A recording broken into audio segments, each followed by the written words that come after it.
Well, here I was thinking that there's paths over here which are deteriorating and are never going to get fixed. Well, was I wrong? We can see here the lines on this section around the Swan River just stop, and the path is all red, and in fact, it smelt fresh. It smelt like diesel almost. And it was so red it actually left a mark on my tyre for the next few kilometres. And you can see there's the cut-off between the freshly laid stuff and the stuff yet to do. And they've got a machine there for, I don't know, putting up a sign. And in case you think, oh, well, that's really great, well, they've got miles and miles and miles of path that still needs to be relaid. This stuff is probably, I don't know, 30 or 40 years old. It's a bit narrow. It's starting to crumble on the edges. It's got problems with roots, etc. And I have no idea how much of this they're going to relay, but top marks for them to actually coming along and thinking, well, these paths need replacement. Problem is, the paths were originally funded by state government grants to the council, or the RMS puts them in, I guess, when they're widening the freeway, etc. I don't think they come back and build them to this standard. So this is a new path built in the last couple of years, and it's what you call Ostroad standards width, I guess. Beautifully wide. I mean, you could just about drive a truck down here. This thing's so wide.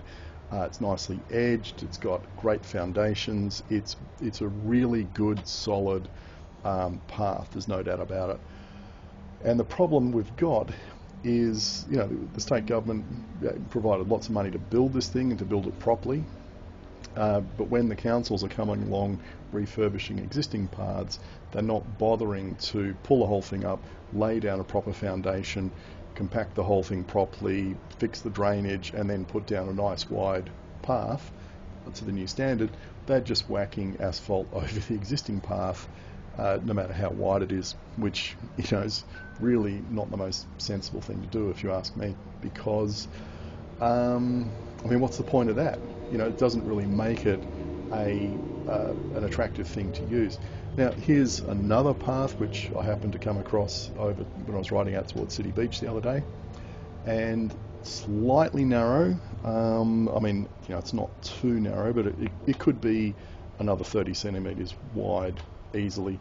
And this is the wide section. I think this is the newest section, and we're about to cross over into an area which was been resurfaced so recently, probably in the last week, I'd say. And you can see they've just come along here and just brought the asphalt machine along and gone bleh, and dumped about an inch of black asphalt over the top. Haven't even bothered to put down red coloured asphalt to indicate it's a shared path. Which is a bit of a problem when it's supposed to be a shared path. Now, look, maybe they're going to come along and stick a top coat on it which will be red. I don't know. I do know that this council is extremely dysfunctional at the moment, so who knows what's going to happen. There's all sorts of infighting between the mayor and some councillors and staff, and all the top staff have left. So whether there's actually anyone left at the council that's really knows how to run a council, I don't know. But certainly the first couple of times I rode along here, and unfortunately because of lack of storage on my computer, I've thrown out all the video. I really thought this path was starting to deteriorate badly. You can see a lot of these trees are quite close to the path, especially further on, and the roots had gotten under it. And what they'd done is they'd come along and they'd cut out these sections of asphalt and kind of temporarily patched it. And I thought, oh, that's not much chopper. They're just going to leave it at that and wait for the roots to come along a few years later and wreck that again. No, a week or two later they've come back and just laid this over the top of all the patches. Who knows if the tree roots are now going to come and wreck the path again. Personally, I don't think much of these trees they've used along here. They provide just about zero shade, which is pretty important over in WA when things get hot. I'm sure they could put in some shadier trees and these very spindly, kind of pine trees they've got in, but there's again problems with pulling these trees out, because there's a lady out this way who is just madly in love with black cockatoos, and I think these trees provide food for them.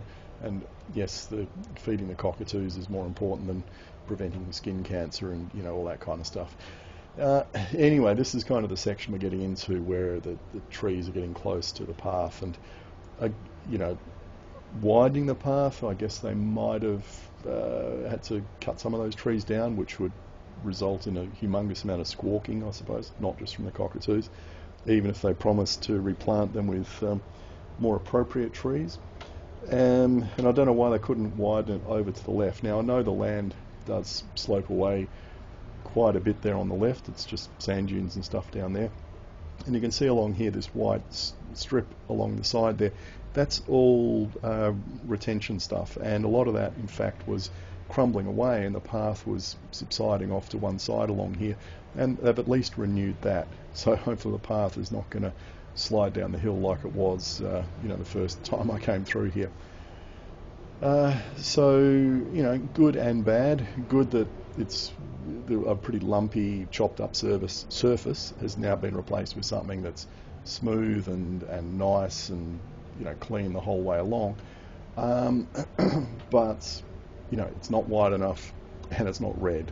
So maybe they'll do something about the colour in the near future, but I don't think they're going to do anything about the width, unfortunately. And like I said, I think it comes down to funding. That it's a lot cheaper to resurface it than to rip it up and actually do it properly. It's a pity the state government isn't offering grants to the councils to actually rebuild these paths properly. But you can see just from that ride how much of it they've resurfaced. I mean, that's a fairly colossal amount, and you can't complain about these things too much. I'm just going to try some funky little digital crossfades here back and forth between the two types of paths so you can get an idea of the width between the old and the new.